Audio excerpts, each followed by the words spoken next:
اور آگے اللہ فرماتا ہے کہ بہتر تو عقل مند ہے. یہاں پہ اللہ نے اشارہ دے دیا. تو متشابہات اور محکم یہ دو آتے ہیں قرآن کے اندر, اور متشابہات محکم کو سمجھنے کے لیے علم کی ضرورت ہے. اس کا حقیقی معنی تو اللہ کے پاس ہے, اللہ کو پتا ہے, لیکن اللہ نے اپنے ایمان والوں کو عطا کیا ہے. سمجھ گئے نہیں سمجھ گئے؟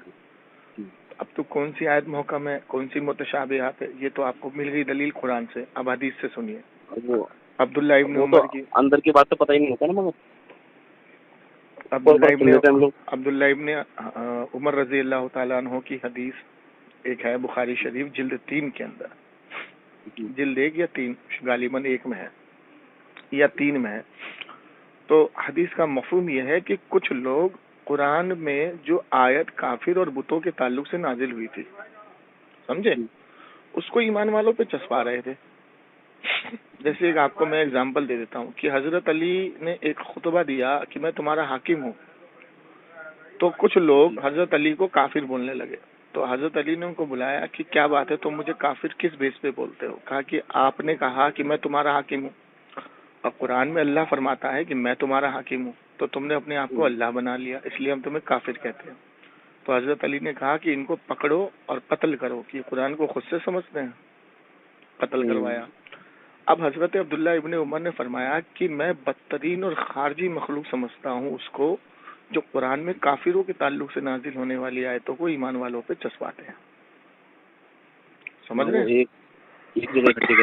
اب ان اہل حدیث سے یہ پوچھو, یہ حدیث دیکھے کہ بھائی وہ کافروں کے تعلق سے نازل ہونے والی آیتوں کو ذرا پڑھ کے بتاؤ کون کون سی ہے.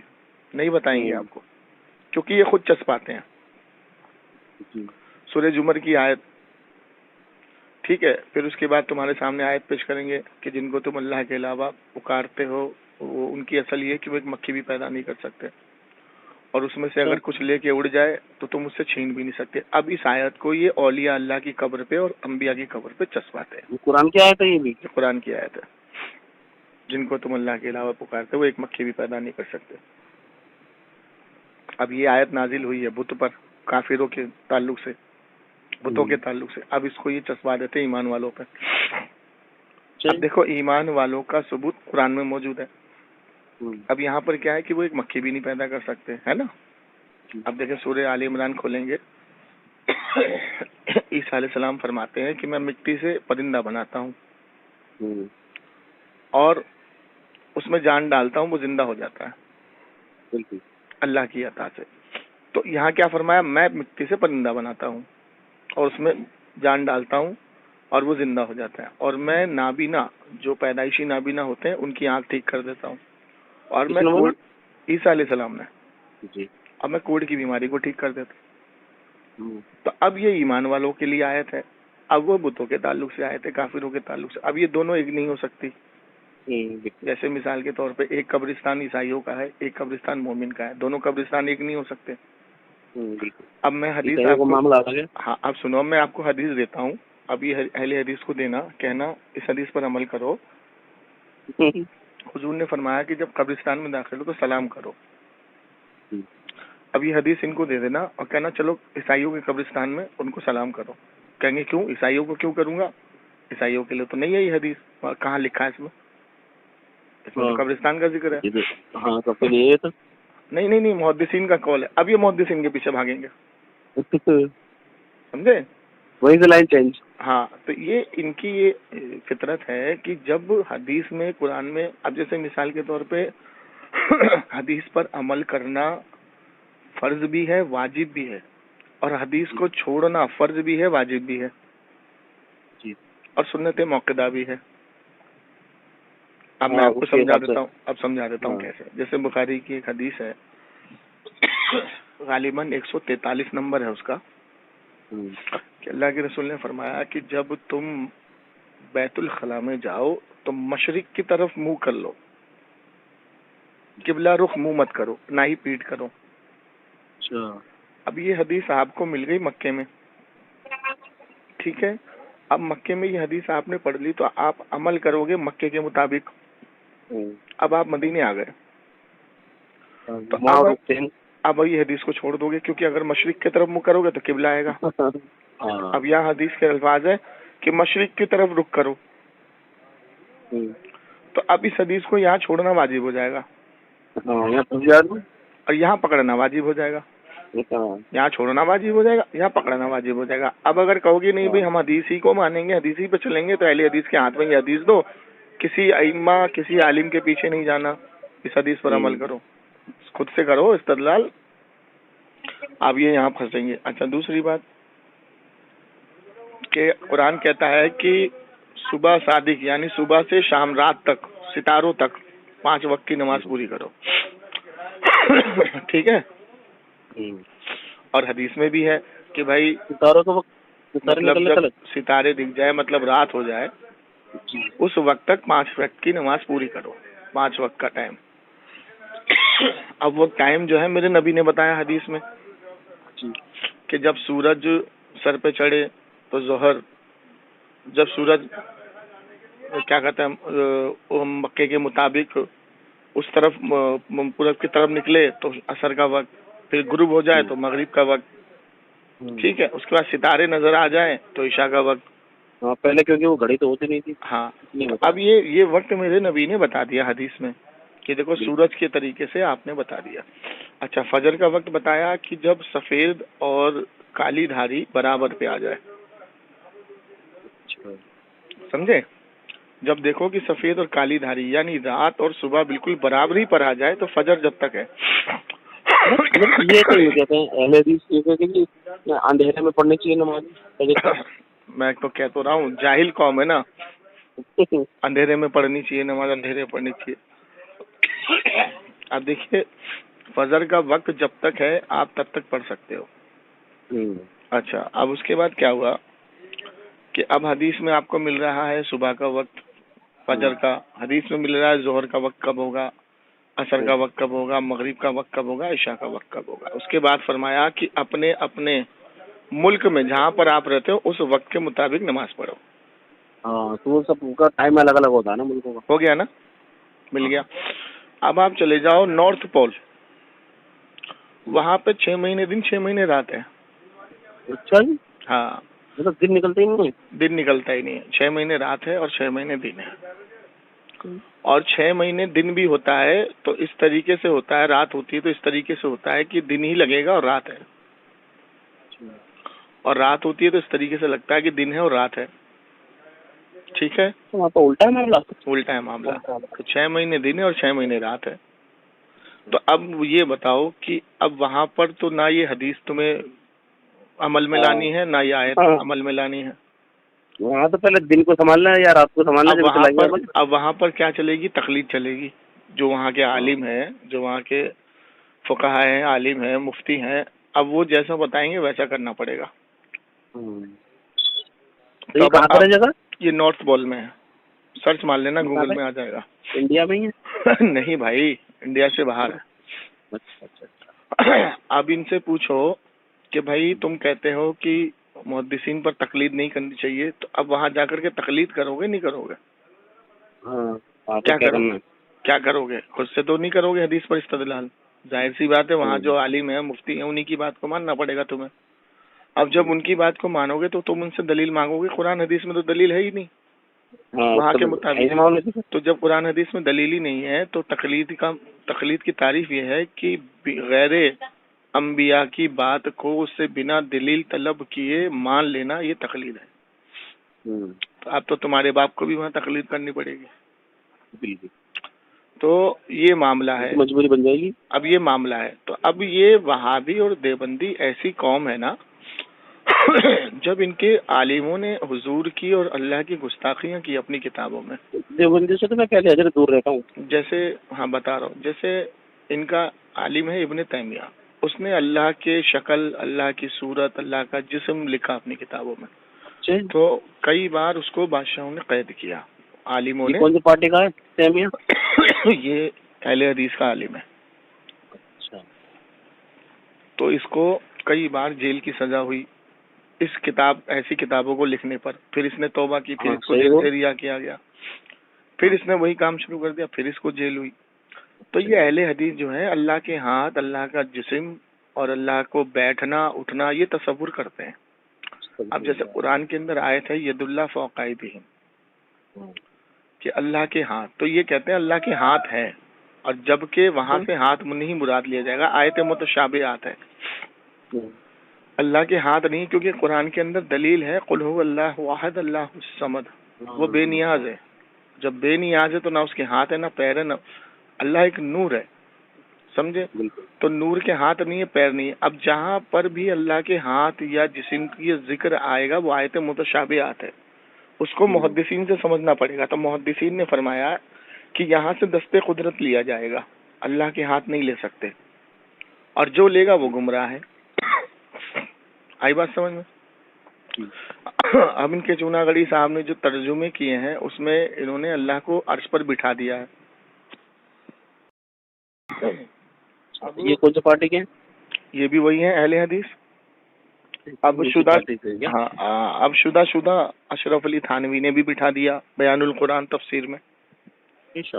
تو ان کے جو قرآن کے ترجمے، ان کے جو عمل کے ترجمے، ان کے جو کتابوں کے ترجمے ہیں نا، وہ قرآن حدیث سے ٹکراتے ہیں۔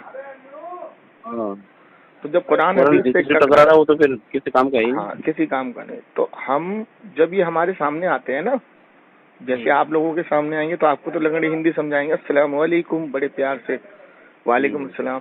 دیکھیے یہ اللہ کے رسول کی حدیث ہے، حدیث مبارکہ ہے کہ رفع الیدین کیا کرتے تھے میرے نبی، نماز میں رفع الیدین کرو۔ اب آپ کو یہ مسجد لے گئے، انہوں نے آپ کو 6-7 حدیثیں دکھا دی، تو آپ اب اسی میں ڈھل گئے، اب وہی کرنے لگے۔ لیکن جب یہ ہمارے پاس آئے، السلام علیکم، یہ دیکھیے اللہ کے رسول کی حدیث، اللہ کے رسول نے رفع الیدین کیا، تو میں ان کو بولوں گا والسلام علی من اتبع الہدی، یہ دیکھیے اللہ کے رسول کی حدیث، اللہ کے رسول نے فرمایا رافعوا ایدیکم، کہ نماز میں بار بار اپنے ہاتھوں کو نہ اٹھاؤ، سکون اختیار کرو۔ اب انہوں نے دیکھ لیا، یہ بھاگ گئے۔ جب بھاگیں گے ٹھیک ہے، تو اب بتاؤ کہ میرے کو تو معلوم ہے، مجھ سے تو جانکاری ہے، وہاں تو انسان بھاگے تو بھگ جائے گا۔ یہ مجھے جہاں دیکھیں گے مجھ سے بھاگیں گے، جہاں دیکھیں۔ اچھا، یہ الٹا ہم سے جواب مانگیں گے۔ ایک ہمارے بھائی 2 اہل حدیث بہکا رہے تھے، کہہ رہے اچھا کہ تمہارے عالموں نے تمہیں ٹھیک سے پڑھایا نہیں۔ تو کیا کیوں؟ کہہ رہے دیکھو اللہ کے رسول کی حدیث ہے کہ جب امام کے پیچھے نماز پڑھا کرو تو میں نے محسوس کیا کہ تم قرأت کرتے ہو۔ تو اللہ کے رسول نے پوچھا صحابہ سے، کہا ہاں یا رسول اللہ ہم قرأت کرتے ہیں۔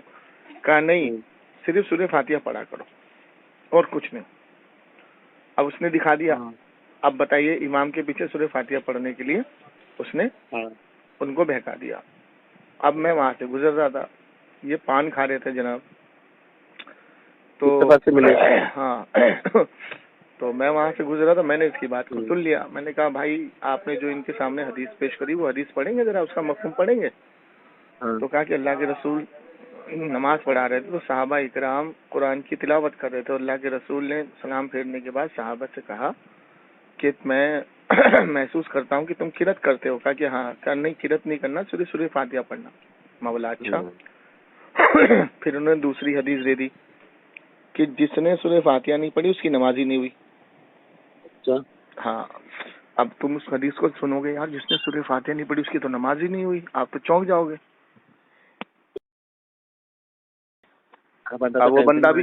وہ بندہ بھی چونک گیا، یار میں نے اتنی نمازیں پڑھی اور سورہ فاتحہ نہیں پڑھی امام کے پیچھے، میری تو نماز ہوئی نہیں۔ تو اس کو کیا سمجھا رہے ہیں؟ ارے وہ پچھلے عمل سارے معاف، اب سے شروع کرو۔ ٹھیک ہے، ہاں سنو، اب میں آیا میری انٹری ہوئی وہاں پہ، تو میں نے ان سے پوچھا کہ بھائی صاحب ذرا ایک بات بتائیے کہ جس نے سورہ فاتحہ نہیں پڑھی اس کی تو نماز نہیں ہوئی؟ تو ہاں نہیں ہوئی۔ تو ذرا مجھے یہ بتائیے کہ جیسے مثال کے طور پر ایک حدیث ہے، روایتوں میں بھی ہے، کہ اگر بندہ امام کے رکوع سے اٹھنے سے پہلے نماز میں شامل ہو گیا تو اس کو وہ رکعت مل جائے گی؟ تو بولا ہاں مل جائے گی۔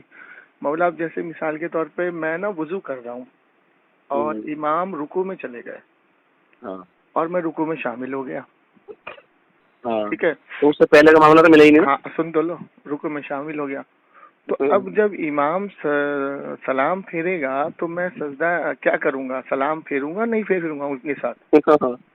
کہتا نہیں، تو مطلب میری نماز ہو گئی؟ ہاں، تو پھر اس حدیث کا کیا ہوا؟ جس نے سورہ فاتحہ نہ پڑھی اس کی نماز ہی نہ ہوئی۔ تو کہہ رہا نہیں دیکھو یہ حدیث ہے کہ رکو میں ہوا تو آپ کو مل گئی. چلو میں نے بولا ایسے نہیں پھنسے گا, اب یہ ایسے پھنسے گا. میں نے بولا آپ سنو, میں نے بولا چلو ٹھیک ہے, آپ نماز پڑھے امام کے پیچھے, بس ظاہر سی بات ہے غلطی تو سب سے ہو جاتی ہے. تو آپ نماز پڑھ رہے ہو تو آپ رکو میں چلے گئے, تو آپ کو یہ محسوس ہوا کہ میں سورہ فاتحہ غلط پڑھی, میں نے ایاک نعبد و ایاک نستعین کو چھوڑ دیا, سورہ فاتحہ غلط پڑھ دی میں نے. تو اب جب امام سلام پھیرے گا تو آپ کیا کرو گے, سجدہ سہو کرو گے یا رکعت دہراؤ گے؟ اب یہ چپ ایک دوسرے کی شکل دیکھ رہے ہیں. ٹھیک ہے, تو میں نے کہا جناب من, آپ لوگ حدیث تو پیش کر دیتے ہو لیکن آپ کچے کھلاڑی بنا کے بھیجے جاتے ہو. یہ حدیث کس کے لیے ہے معلوم؟ یہ حدیث امام کے لیے ہے اور جو تنہا نماز پڑھے گا اس کے لیے ہے. کہ جو تنہا نماز پڑھے گا, جس نے سورہ فاتحہ نہیں پڑھی اس کی نماز ہی نہ ہوئی, اور سورہ فاتحہ پڑھنا واجب ہے. قرأت میں قرأت کرنا فرض ہے, سورہ فاتحہ پڑھنا واجب ہے. اب یہ جو امام ہے, امام کے لیے یہ حدیث ہے کہ امام سورہ فاتحہ نہیں پڑھے گا تو نماز نہیں ہوگی, اور جو تنہا نماز پڑھے گا تو یہ کہہ رہا ہے کہاں لکھا ہے؟ میں نے اٹھاؤ جتنے محدثین ہیں سب کے کال اٹھاؤ. اب ان کی پاجامہ ڈھیلا ہوا. میں نے بولا تم اس بیچارے کو بہکا رہے ہو اتنی دیر سے, میں تمہیں دیکھ رہا ہوں. مطلب چلو میں اب تم سے ایک سوال کرتا ہوں, اور بھائی کبھی بھی تمہیں یہ ملے نا سوال کا جواب ان سے لے لینا. کہ رہا میں نے بولا سب سے پہلے بتاؤ اسلام کے اندر کیا ہے؟ ایمان ہے. اللہ نے قرآن میں دو لوگوں کو مخاطب کیا.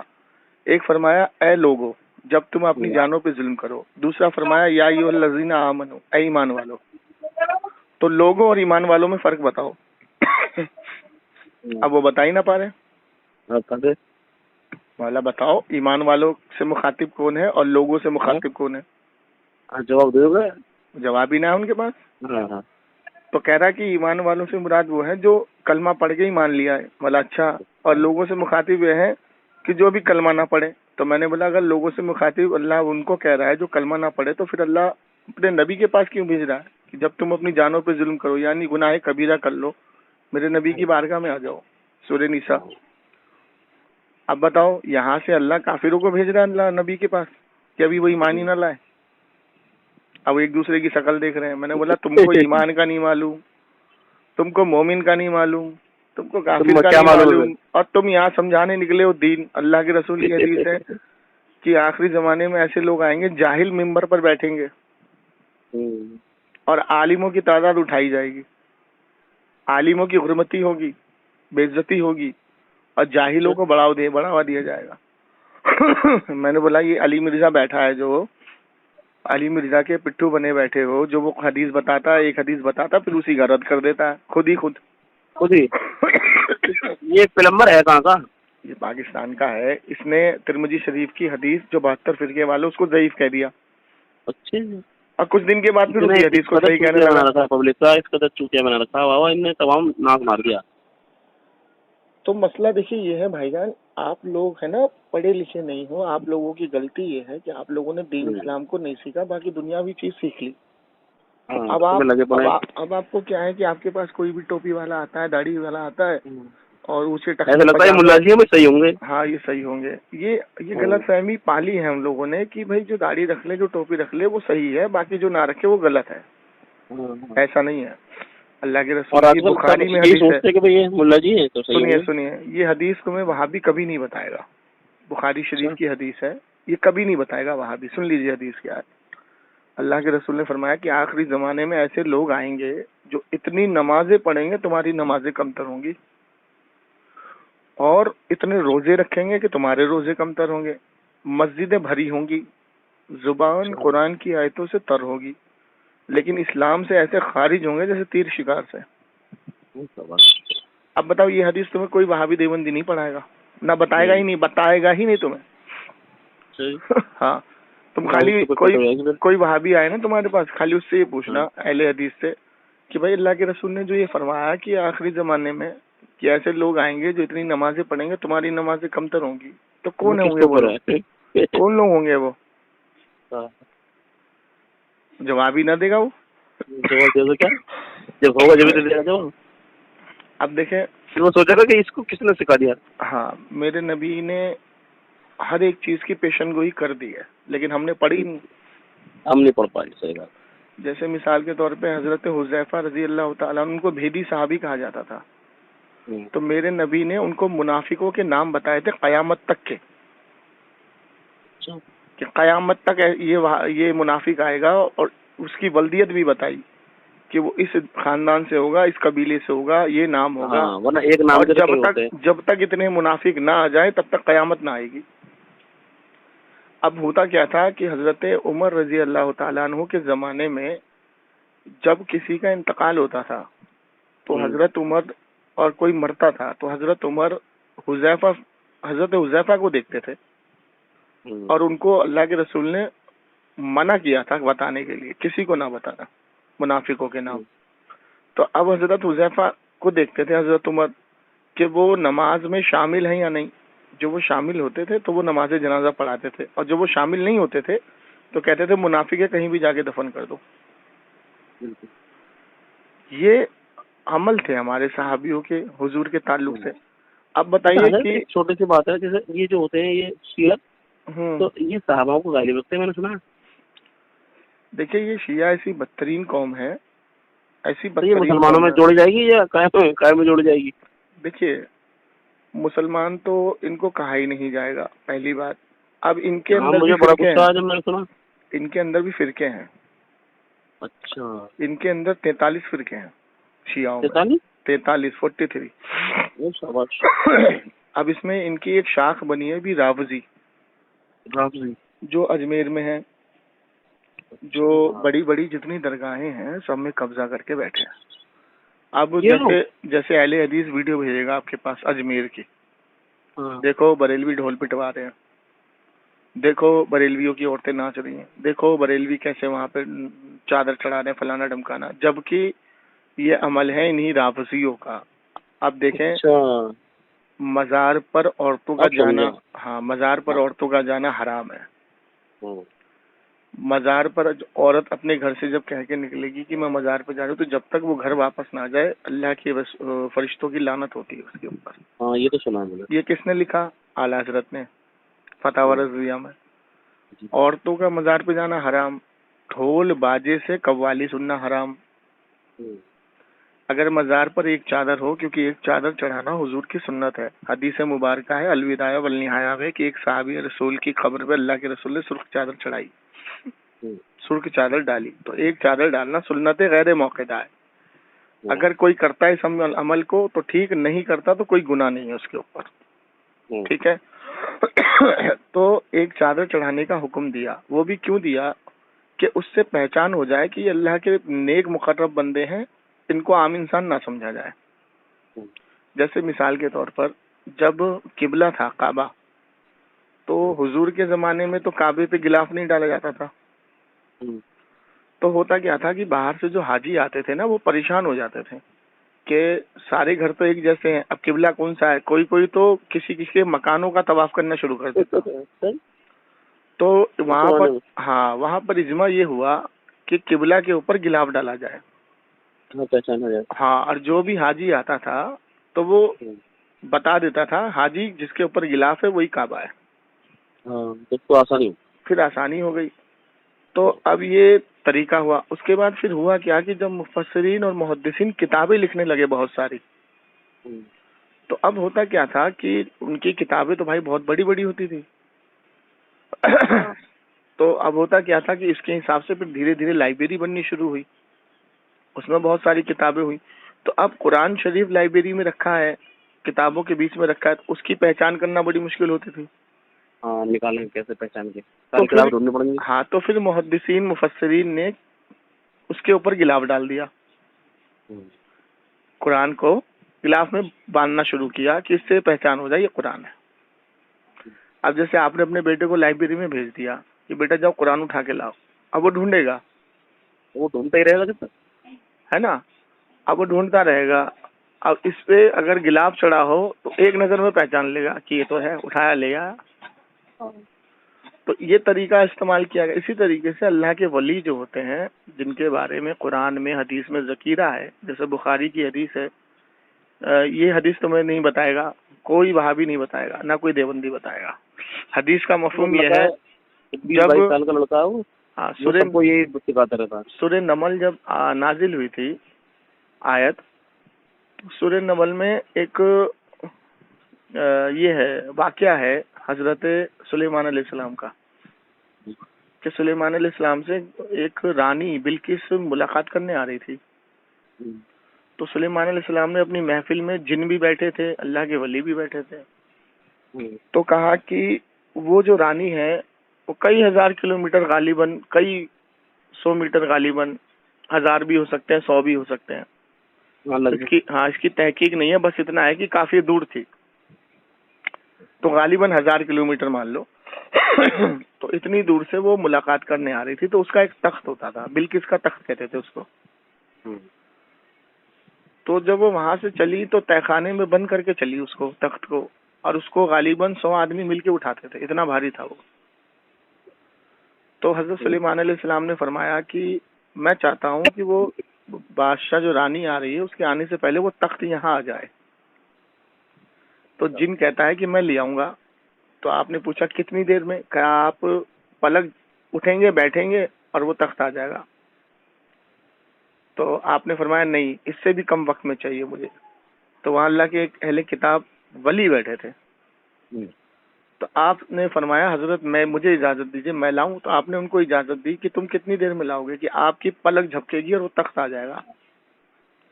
تو آپ نے ان کو اجازت دی اور وہ پلک جھپکی آپ نے اور وہ تخت آپ کے پیچھے آ کے رکھ گیا. اب جب انہوں نے آنکھ کھولی تو دیکھا کہ تخت آ گیا تو انہوں نے اللہ کا شکر ادا کیا. اب بتائیے کہ ایک ولی کو اللہ نے اتنی طاقت دی ہے کہ ایک جگہ سے بیٹھ کے کتنی دور سے وہ تخت دیکھ بھی رہے ہیں اور کہاں پر ہے وہ بھی دیکھ رہے ہیں، اٹھا کے بھی لے آئے. اب یہ آیت بھی تمہیں نہیں بتائے گا وہابی دیوبندی، بتائے گا ہی نہیں، گھوٹالا بتائے گا ہی نہیں. اچھا، اب جب یہ آیت نازلی تو اس پر میرے نبی نے، بخاری کی حدیث ہے، اس پر میرے نبی نے حدیث بیان کی کہ ولیوں سے جنگ اللہ سے جنگ ہے.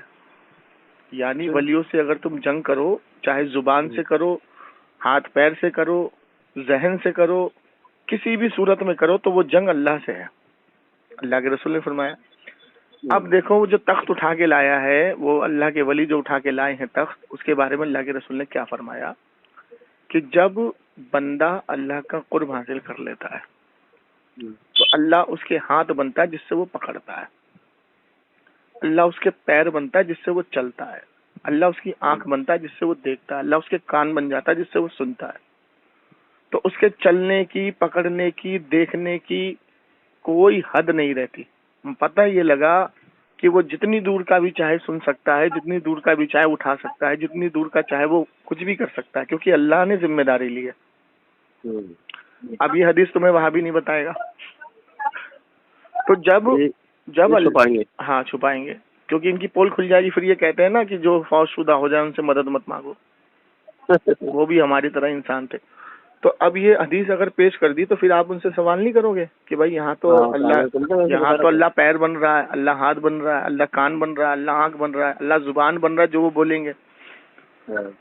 اچھا، دوسری حدیث اللہ کے رسول نے فرمایا کہ جب تم ایسوں کو دیکھو کہ جس کے بال غبار ہیں، کپڑے میلے کچیلے، اور وہ اگر اللہ کی قسم کھا کے جو مانگ لے، جو کہہ دے، اللہ اسے پورا کرتا ہے.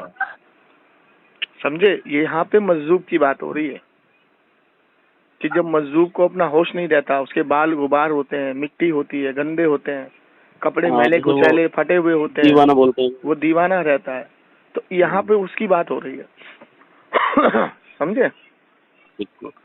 تو اب یہ حدیثیں بھی تمہیں نہیں بتائیں گے، وہ تمہیں بتائیں گے نہیں، چبا جائیں گے وہ. تو میرے بھائی یہ ایسا فتنہ ہے کہ ایک پہلو دکھاتا ہے سکے کا، دوسرا پہلو چھپاتا ہے سکے کا. تو ان کے چکر میں جو پھنستا ہے نا، یہ ایسا دلدل ہے، اس میں دھستا چلا جاتا ہے. بابا ہمیں تو اس میں لڑکے نے سمجھایا تھا. وہ سمجھایا نہیں تھا، وہ اسے خود علم نہیں ہوگا. میں گارنٹی لکھ کے دیتا ہوں، وہ میرے اصل میں وہ ویسے پڑھا لکھا کوئی ہے انگلش کے پڑھا. ابھی جو جس سے میری فون پہ بات ہو رہی تھی اچھا اگر کوئی اس سے بات ضرور کروا نا آپ، اس نے میرا نام لیا آپ سے؟ ہاں سنیے، جس سے میری بات ہوئی طارق نام ہے اس کا، ہاں طارق نام ہے، اور جس سے میری بات، میں تو کبھی ہاں لگایا بھی نہیں. ہاں سن، جس سے میری بات ہو رہی تھی ہاں اس سے آپ پوری بات سننا. ٹھیک ہے. وہ کہیں پر اس نے ایک دلیل پیش نہیں کری جتنی دلیلیں میں نے پیش کری ہیں قرآن حدیث سے. ہاں مجھے بتاؤ کہ ہوگی تمہارا، جبھی تو کرے گا. نہیں میں اس سے پوچھ رہا ہوں کہ انبیاء پر تمہارا عقیدہ کیا ہے. تو اگر انبیاء پر تمہارا یہ عقیدہ ہے کہ مرنے کے بعد ان کا رشتہ ختم، وہ کچھ نہیں کر سکتے، تو پھر یہ تو عقیدہ حدیث اور قرآن کے خلاف جا رہا ہے. کیونکہ اللہ نے جب شب معراج اپنے انبیاء کو جسم کے ساتھ بھیجا، نماز پڑھوائی پیچھے، اور اس کے بعد موسیٰ علیہ السلام نے چوتھے آسمان پر میرے نبی کی مدد کی. اس کے بعد بخاری کی حدیث ہے کہ اللہ کے رسول نے ایک بار حج کیا اور فرمایا جب میں طواف کر رہا تھا تو موسیٰ علیہ السلام طواف کر کے مکے کا چلے گئے.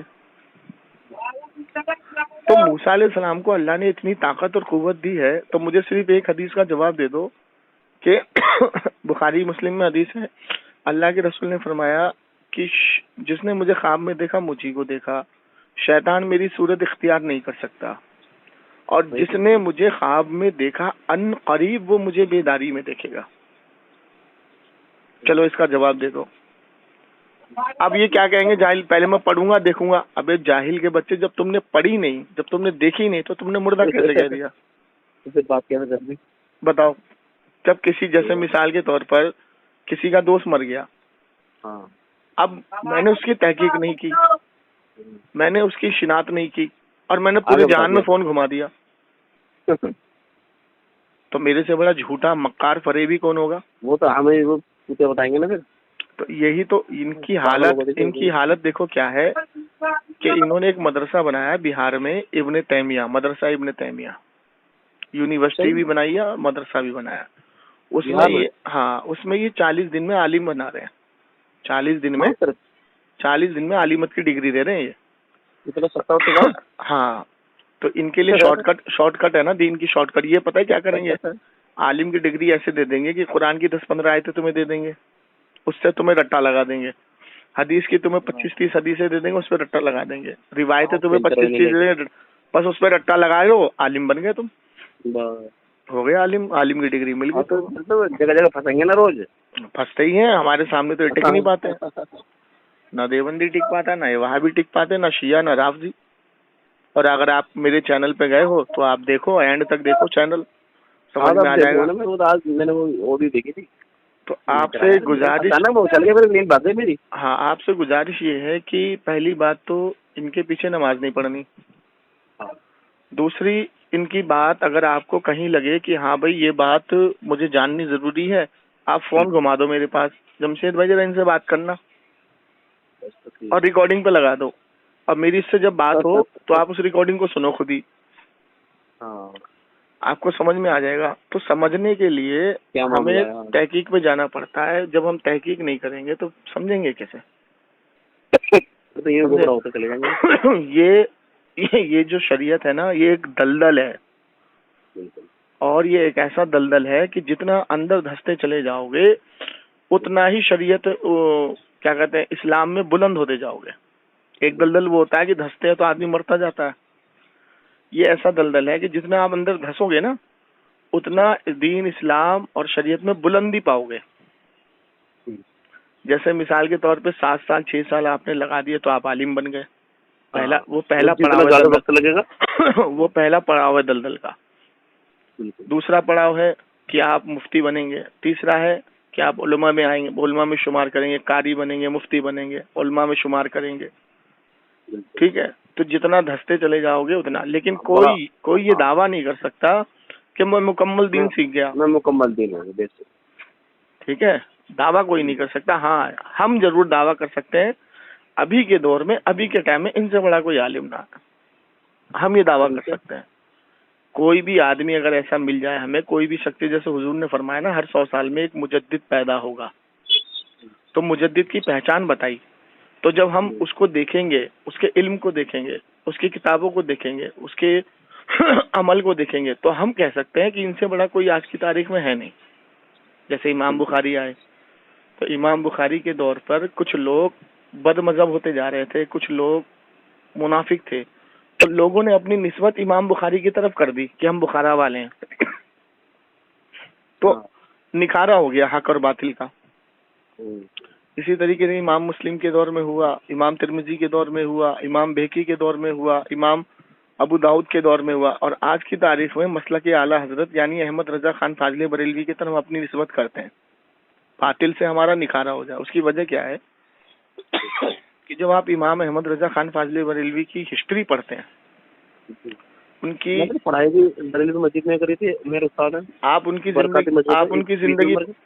زندگی پڑھیں، آپ ان کے ہسٹری کو پڑھیں، تو آپ کو جیسے یہ پتہ لگے گا کہ جیسے مثال کے طور پر جو 8-10 محدثین عالم نے کام کیا ایک کتاب پر، وہ احمد رضا خان فاضل بریلوی نے تنہا کیا۔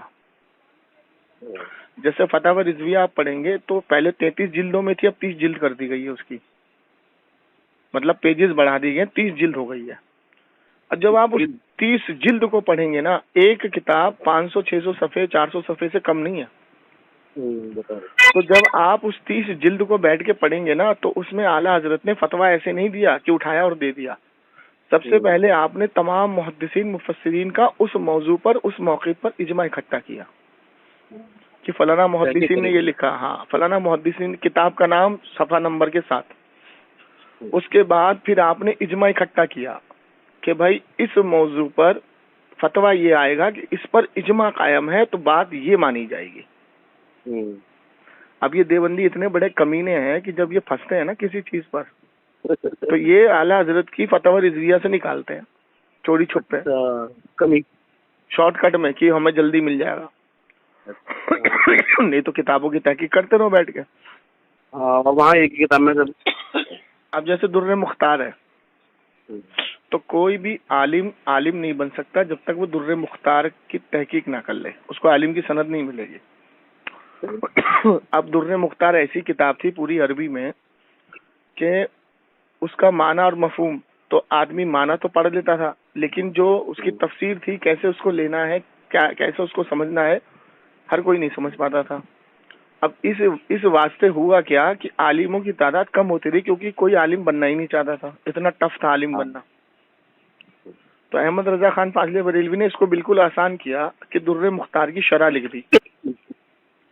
جب در مختار کی شرح لکھ دی تو یہ کام اتنا آسان ہو گیا عالم بننے کا کہ پھر عالموں کی تعداد بڑھنے لگی، اور پھر اس کے بعد آپ بیٹھ کے سکھاتے بھی تھے، بتاتے بھی تھے۔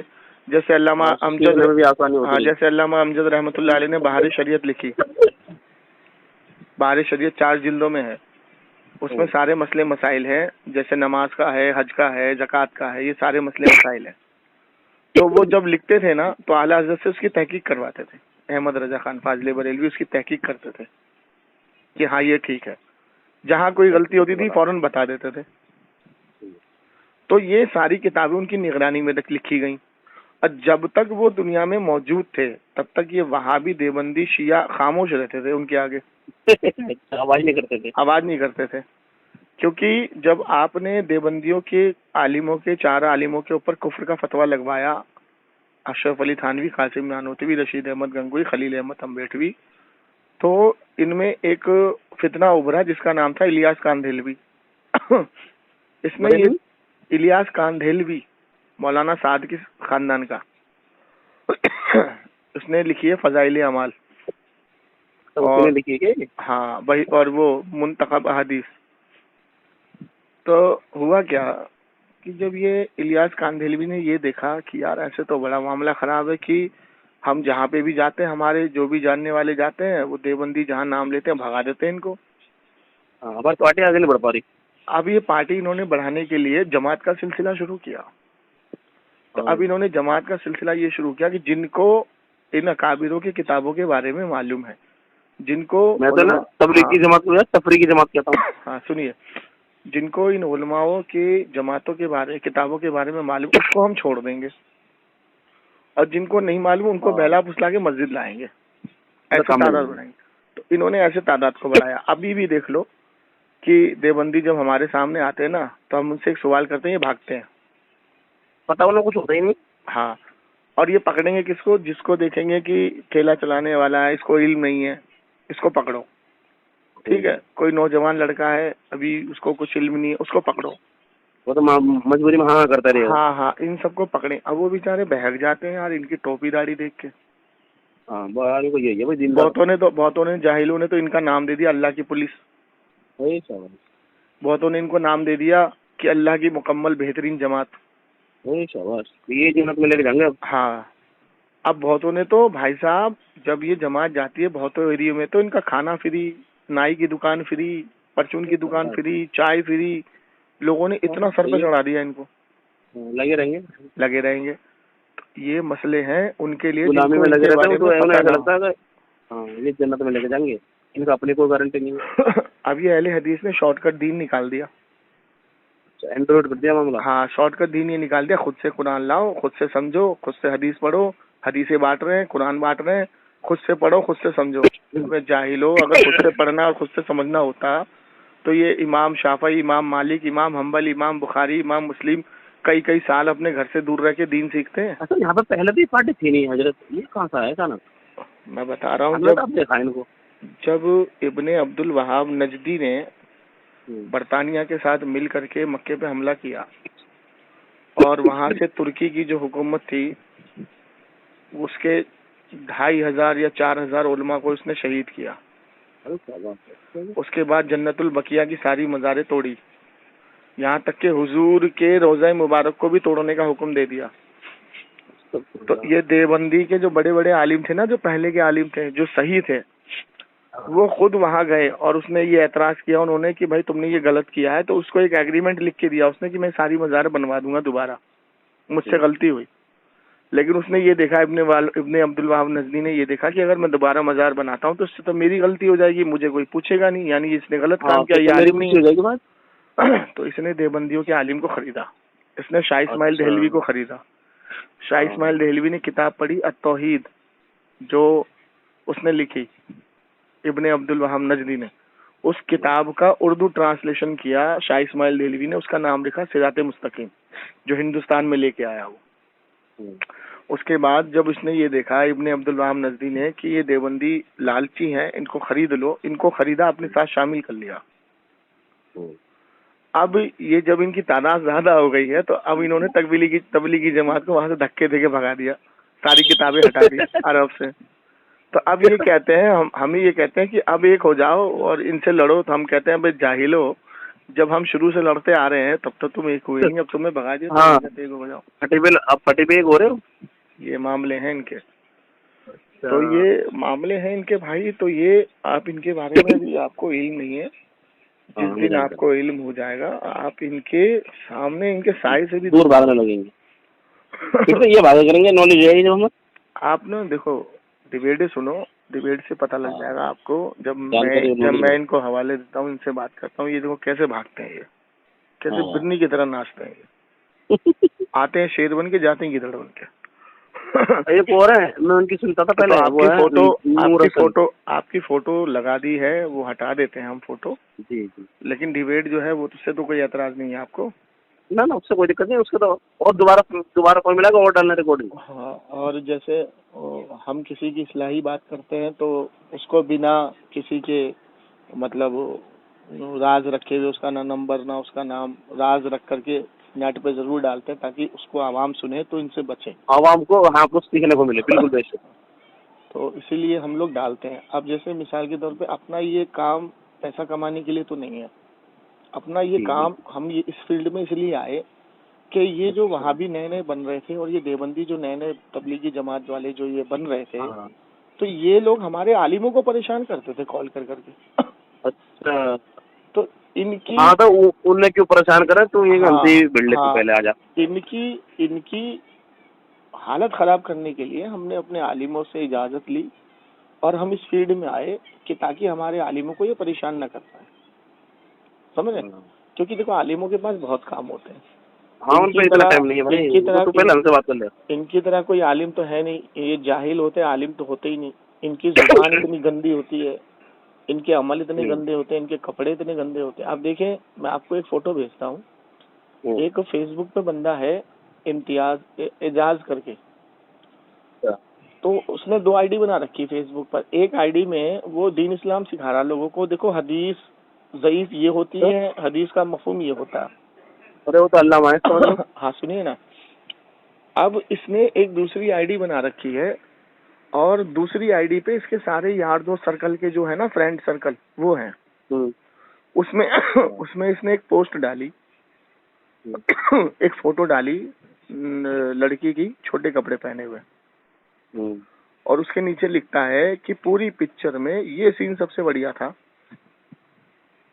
اچھا وہی علامہ صاحب. ہاں, تو اب ہم نے اس کی پکڑ کی. جب اس کی پکڑ کی تو ہم نے جب اس کی وائرل کرا اس کو, تو اب یہ منہ دکھانے لائق نہ بچا.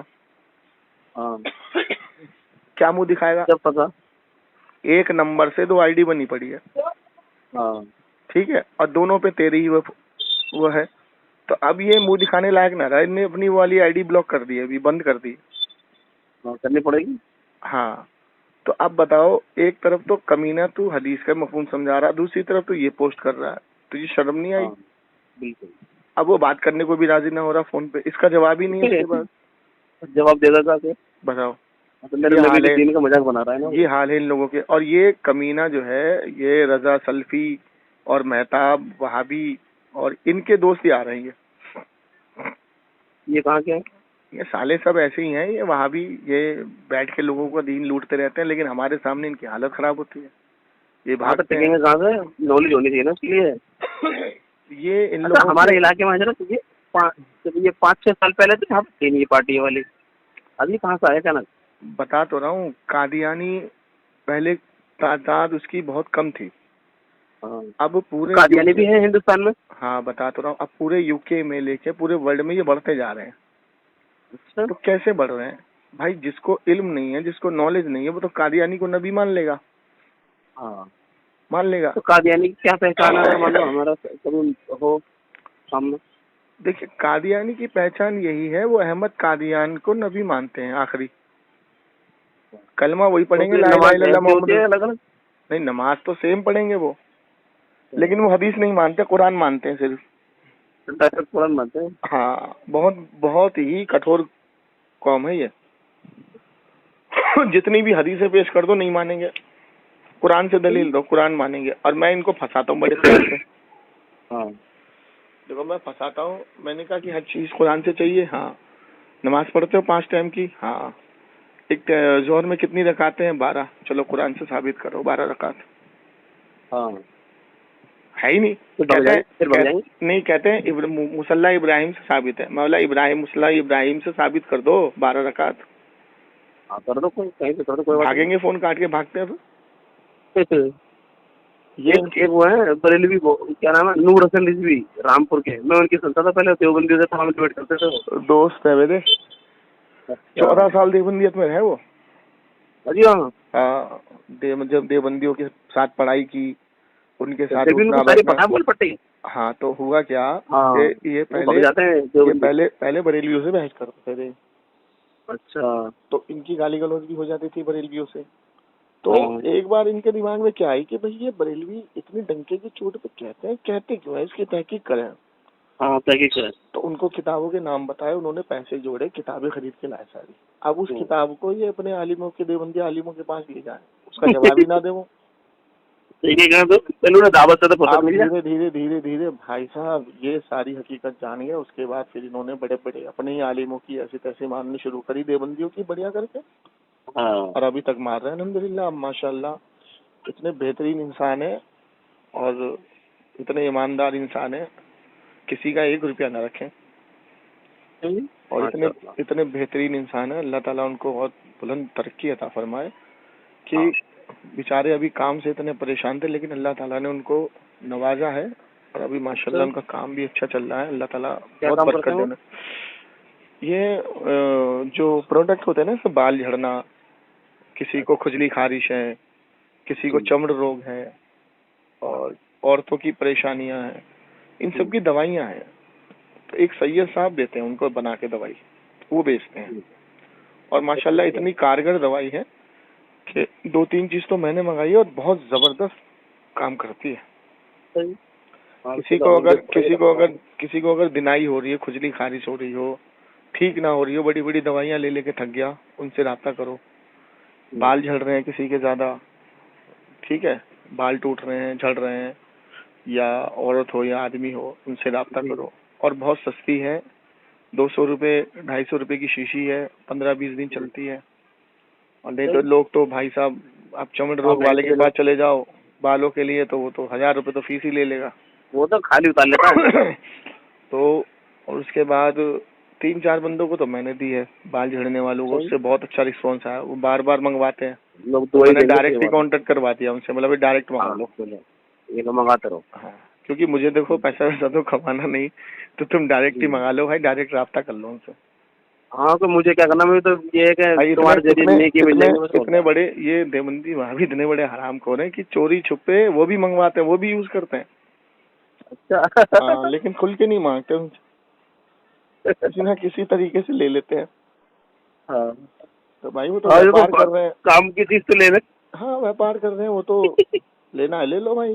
ہاں وہ بیچارے یہ کیا کہیں گے, وہ تو کہیں گے بھائی ہندو مسلمان سب کے لیے ہے. ہاں, لیکن ان کی مجبوری یہ ہے کہ وہ دیوبندی نام سنتے ہی نا ان کے تن بدن میں آگ لگ جاتی,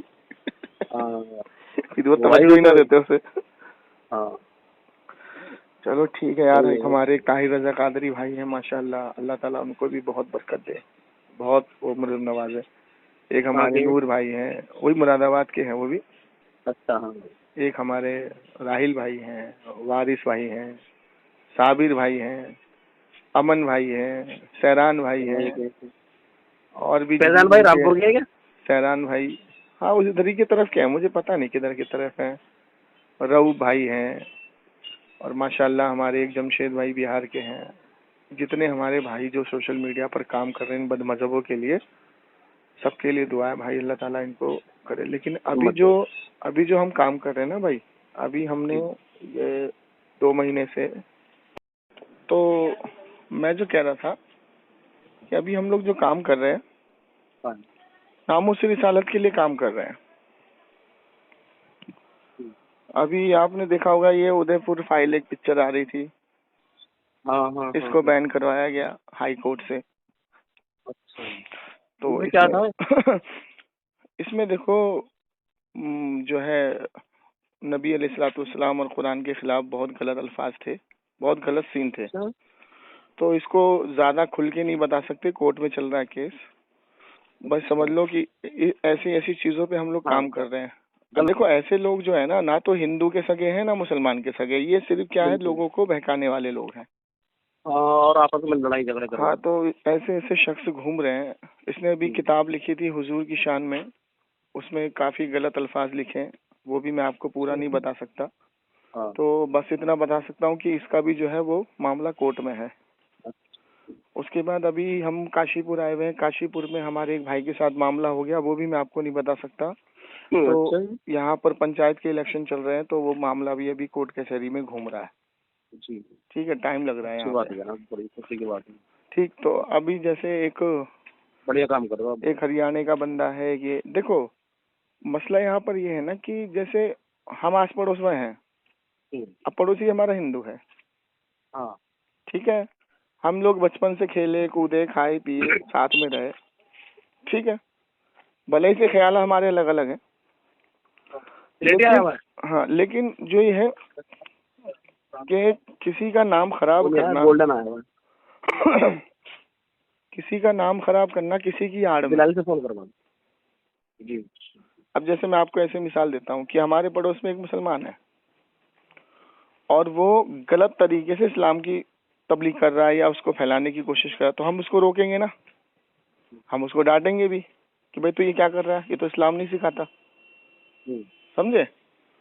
تو اب کیوں ڈانٹیں گے, کیونکہ ہم نے پڑھا ہے, ہمیں پتا ہے, ہم اس کو ڈانٹیں گے, ہم اس کو بالکل ایک دم مختلف جو ہے اس کے خلاف کارروائی کریں گے کہ بھائی یہ غلط اسلام سکھا رہا ہے, غلط بیانی کر رہا ہے, یہ نہیں ہو سکتا, ایسے نہیں ہے. ہم اپنے علماء سے اس کے اوپر حکم لگوائیں گے, فتوے لگوائیں گے.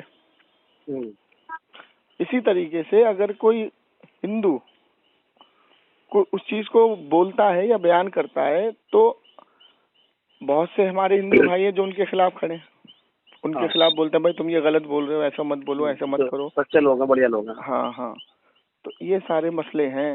اب اس مسئلے میں کیا ہے کہ دیکھو ہر انسان جو ہے ایک اچھا ہوتا ہے ایک برا ہوتا ہے. اب اچھے انسان کی ہر کوئی قدر کرتا ہے اور برے انسان کی ہر کوئی مخالفت کرتا ہے. اور ہر دھرم میں اچھا انسان بننے کی نصیحت دی جاتی ہے. اب دو اچھے انسان کو لڑانے میں اگر کوئی تیسرا بندر اچھل کود مارے نا تو دونوں کو مل کے اس کو ختم کرنا چاہیے, اس چیز کے خلاف کارروائی کرنی چاہیے. اب دیکھو کورٹ ہے, کچہری ہے, پولیس ہے, پرشاسن ہے, یہ تو سب ہے تو ہندو بھائی, ٹھیک ہے. بہت کم ہوتے ہیں جو اس میں مسلمان ملے.